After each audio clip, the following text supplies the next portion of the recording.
अस्सलाम वालेकुम वरहमतुल्लाह। आज आपको मैं एक किताब रिकमेंड करूंगा। पहले मैंने एक वीडियो बनाई थी जिसमें मैंने बताया था कि किताबें पढ़ना हमारे लिए कितना फ़ायदेमंद हो सकता है, कितना यूज़फुल हो सकता है। मैंने किताबें पढ़ना रिकमेंड किया था, बुक्स रीडिंग रिकमेंड किया था। तो अब मैं एक किताब रिकमेंड करूंगा कि जो बहुत अच्छी किताब है, मैंने तो उसे पढ़ा है और मुझे बहुत अच्छी लगी है। और उसके ऊपर दूसरे लोगों के रिव्यू जो हैं वो भी आपको बताऊंगा। तो उस किताब में से एक वाकया भी आपको सुनाऊंगा, उस किताब के अंदर से मैंने पढ़ा है, ताकि आपको पता चले कि वो किस तरह की किताब है और उसको पढ़ने का क्या फ़ायदा हो सकता है।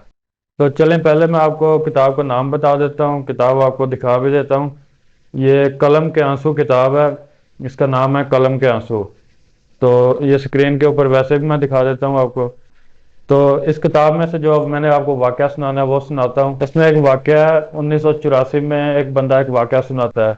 क्योंकि इसमें सारे वाकयात वो ना रियल वाकयात हैं, असल रियल इंसिडेंट्स हैं। ये जिस बंदे ने लिखी है, इसने अपनी ज़िंदगी में जो भी चीज़ें देखी और कुछ वाकयात जो इसने खुद देखे, रियल वाकयात वो अपने बताता है। इसकी ज़िंदगी में जो भी इसने देखे, लोगों के साथ होते हुए जो भी मामला, वो इसमें उसने ज्यादातर वाकयात ही बताए हैं। तो जो वाकया मैं आपको सुनाने जा रहा हूँ वो 1984 का है। ये उसमें लिखता है किताब में कि 1984 की एक दोपहर थी। उसमें एक बंदा फिर रहा था, वो सफ़ें उठा के, सफ़ें होती हैं जिस पे नमाज भी पढ़ी जाती है, वो सेल करने के लिए फिर रहा था। गर्मी थी, दोपहर का टाइम था। तो वो ऐसे घूम रहा था, लेकिन कोई भी बंदा उससे खरीद नहीं रहा था। तो वो कोशिश कर रहा था कि कोई भी बंदा उससे खरीद ले तो वो सेल करके जा सके। तो वो एक बंदे के पास गया, उसको जाके उसने कहा कि मेरी ये सफ ले लो, अगर आप ले लोगे तो मेरे घर जाने का किराया बन जाएगा। वैसे तो ये बिक नहीं रही, लेकिन आप ले लें। अगर आप किसी मस्जिद में भी बिछा देंगे या किसी तरह भी यूज़ करेंगे तो आपके लिए फ़ायदा है, नमाज पढ़ लेंगे। तो उस बंदे ने कहा ठीक है, वो उससे ले लेता है, उसको उतने पैसे दे देता है। और फिर उसके बाद जिस बंदे ने खरीदी थी वो बताता है कि वो बंदा अक्सर मुझे मिलता रहता था, जिसने सेल की थी वो सफ। तो वो कई बार आता जाता रहता था, तो वो मिलता रहता था। तो फिर उससे उसने पूछा कि तुम यही काम क्यों कर रहे हो, ये सफ़ें बेचने का कोई और काम क्यों नहीं करते, कोई अपने पक्का काम कोई शुरू क्यों नहीं करते। तो वो उसे कहता है कि मैंने काफ़ी अर्सा जेल में गुजारा है, उसके बाद मैंने आके ये काम शुरू किया है अभी।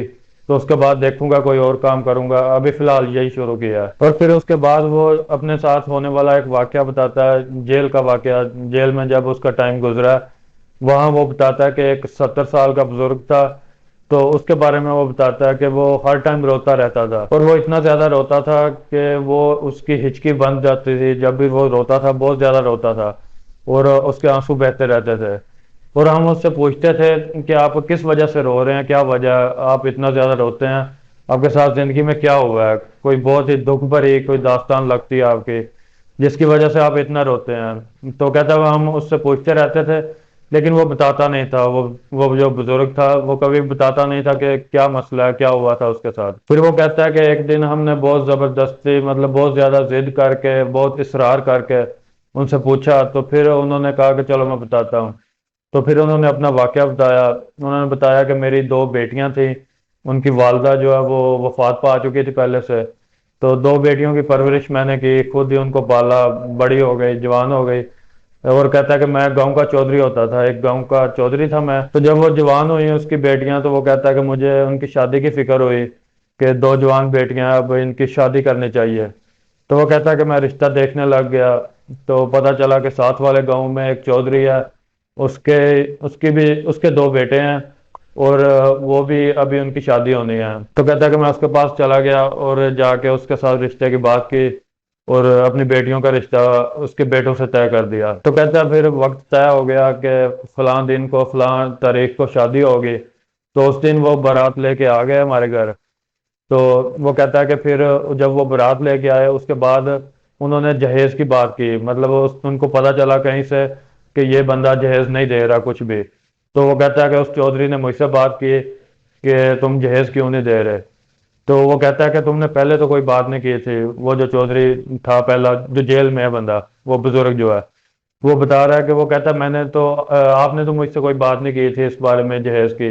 लेकिन वो कहता है कि तुम भी चौधरी हो, मैं भी चौधरी हूँ, तो मैंने तो ये उम्मीद की थी, ये एक्सपेक्टेशन पहले ही थी کہ تم اچھا خاصا جہیز دو گے، ظاہر ہے تم بھی چودھری ہو، اور اپنی چودراہٹ کا لحاظ کرتے ہوئے اپنے جو تمہیں زیب دیتا ہے اس طرح تم جہیز بھی دو گے کافی سارا، تو مجھے تو یہی امید تھی۔ وہ کہتا ہے لیکن میں نے یہ چیز نہیں سوچی ہوئی تھی۔ پھر وہ بتاتا ہے کہ اس کے بعد ایسے ہوتا ہے کہ وہ جو چودھری تھا وہ کہتا ہے کہ اب میں برات واپس لے کے جاؤں گا، اپنے بیٹوں کو واپس لے کے جاؤں گا۔ ادھر اس کی بیٹیاں بھی یہ بات سن رہی تھی اندر بیٹھ کے، تو اس کی بیٹیوں نے جب یہ بات سنی، اس میں سے جو بڑی بیٹی تھی اس نے اپنے آپ کو مار لیا، وہ خودکشی کر لی اس نے۔ اور جو وہ چودھری تھا ان کا باپ، وہ اندر آیا اور اس نے بندوق نکالی ہے، اور دوسری جو چھوٹی بیٹی تھی اس کو بھی مار دیا اس نے خود ہی، اور باہر نکلا جا کے اس چودھری کو بھی مار دیا، اور جو دوست کے بیٹے تھے ان دونوں کو بھی مار دیا، تینوں کو مار کے، اور اس جرم میں وہ جیل میں تھا۔ تو اس نے جو رائٹر ہے اس نے تو بڑے دکھ بھرے انداز میں یہ واقعہ لکھا ہے، اس کو پڑھ کے بندہ نا رونا آ جاتا ہے بندے کو۔ باقی بھی جتنے واقعات ہیں سارے ہی ایسے کے ایسے ہیں، اور کتاب کا نام بھی اس نے یہ قلم کے آنسو رکھا ہوا ہے۔ قلم کے آنسو مطلب کہ جو بات لکھی گئی ہے ساری ہے ہی آنسوؤں والی ہے، تو نام بھی اس نے اسی طرح کا رکھا ہوا ہے، اور پڑھ کے ہر بندے کو اسی طرح ہوتا ہے۔ ہر بندہ جس نے بھی پڑھی ہے وہ یہی بتاتا ہے کہ وہ رو رو کے اس کا برا حال ہو جاتا تھا۔ اچھا، یہ ایک واقعہ میں نے اس کتاب سے آپ کو سنایا۔ اب میں آپ کو اس کے بارے میں لوگوں کی رائے بتاتا ہوں۔ ایک میرا کلاس فیلو ہے میرے ساتھ ہی، اس نے بی ایس کیا، تو وہ بتاتا تھا، وہ کیونکہ حافظ ہے تو وہ بتاتا ہے کہ پہلے وہ جب مدرسے میں پڑھتا تھا تو وہاں جتنے بھی اسٹوڈنٹس تھے، جو شاگرد تھے، مطلب مدرسے میں پڑھنے والے جتنے بچے تھے، وہ جب اس کتاب کو جو لڑکا بھی پکڑ لیتا تھا وہ پھر چھوڑتا نہیں تھا، مکمل پڑھ کے چھوڑتا تھا۔ تو یہاں تک کہتا ہے کہ وہ ہمارے مدرسے میں اس کتاب پہ پابندی تھی، اس کو چھپا کے رکھتے تھے، کیونکہ جو بھی بچہ اس کو پکڑتا تھا وہ ایک طرح سے اس کا نا عاشق ہو جاتا تھا، وہ اس کتاب کو چھوڑتا ہی نہیں تھا۔ تو کہتا ہے اس طرح سے چھپا کے رکھتے تھے، اتنی زیادہ وہ لوگوں کو پسند آتی تھی جو بھی اس کو پڑھتا تھا۔ اور اس کے علاوہ ڈاکٹر عبد القدیر خان ہمارے ملک کے ایٹمی پاور بننے کی وجہ ہے، مطلب جنہوں نے ایٹم بم پاکستان کے لیے بنایا، وہ ڈاکٹر عبد القدیر خان، ان کے بارے میں یہاں اس کتاب میں لکھا گیا۔ ان کا اپنا ایک خط جو ہے ان کے سگنیچرز کے ساتھ وہ اس کتاب میں لکھا گیا، وہ اس میں ڈالا گیا۔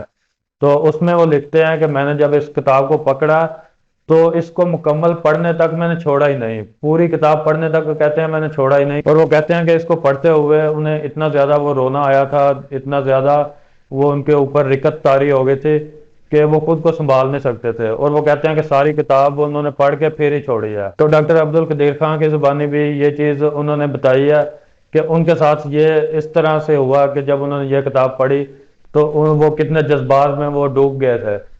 تو یہ کتاب ہے اس طرح کی، جو بھی اس کو پڑھتا ہے تو وہ ایک تو وہ جذباتی ہو جاتا ہے، اس کا رونا اس کو آتا ہے اور اس سے کنٹرول بھی نہیں ہوتا، اور دوسرا اس کو چھوڑ نہیں سکتا جب تک پڑھ نہ لے۔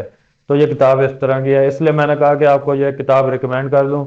اور یہ ویسے بھی خاندانی تربیت کے لیے، آپ اگر اس کو گھر میں رکھتے ہیں، آپ کے بچے پڑھتے ہیں، کوئی بھی پڑھتا ہے، تو ہر کسی کی اصلاح ہوگی۔ اس میں بہت سارے واقعات ہیں، کوئی ایک واقعہ نہیں ہے، اور اس کی 2 جلدیں ہیں، اور یہ کتاب آپ کو آسانی سے پی ڈی ایف میں مل سکتی ہے، نیٹ سے آپ ڈاؤن لوڈ کر سکتے ہیں۔ قلم کے آنسو آپ سرچ کریں گے نا پی ڈی ایف، تو یہ نیٹ سے بھی مل جائے گی فری میں۔ لیکن اگر آپ اس کو پرچیز کرنا چاہیں تو کسی بھی دکان سے جا کے آپ اس کو خرید سکتے ہیں، کسی بھی اسلامی کتابوں والی دکان سے جا کے آپ کہیں گے نا تو آپ کو مل جائے گی، کیونکہ یہ کافی مشہور کتاب ہے، یہ اکثر مل جاتی ہے۔ کئی کتابیں ہوتی ہیں نا وہ بہت نایاب ہوتی ہیں، وہ مطلب وہ ان کی پبلش ہی بہت کم ہوئی ہوتی ہیں، تو اس لیے جو بھی کتابیں زیادہ پبلش نہیں ہوئی ہوتی وہ آسانی سے نہیں ملتی، لیکن یہ کافی پبلش ہوئی ہے اس لیے یہ مل جاتی ہے۔ تو کسی بھی طرح سے اس کتاب کو حاصل کریں، چاہے پی ڈی ایف میں فری لیں اور چاہے خرید لیں، اور اس کو پڑھیں اور اپنے گھر میں رکھیں، اور آپ کے لیے اور آپ کے بچوں کے لیے، ہر کسی کے لیے یہ ایک نا رہنمائی کا ذریعہ بنے گی۔ تو انشاءاللہ ملتے ہیں نیکسٹ ویڈیوز کے ساتھ۔ السلام علیکم ورحمۃ اللہ۔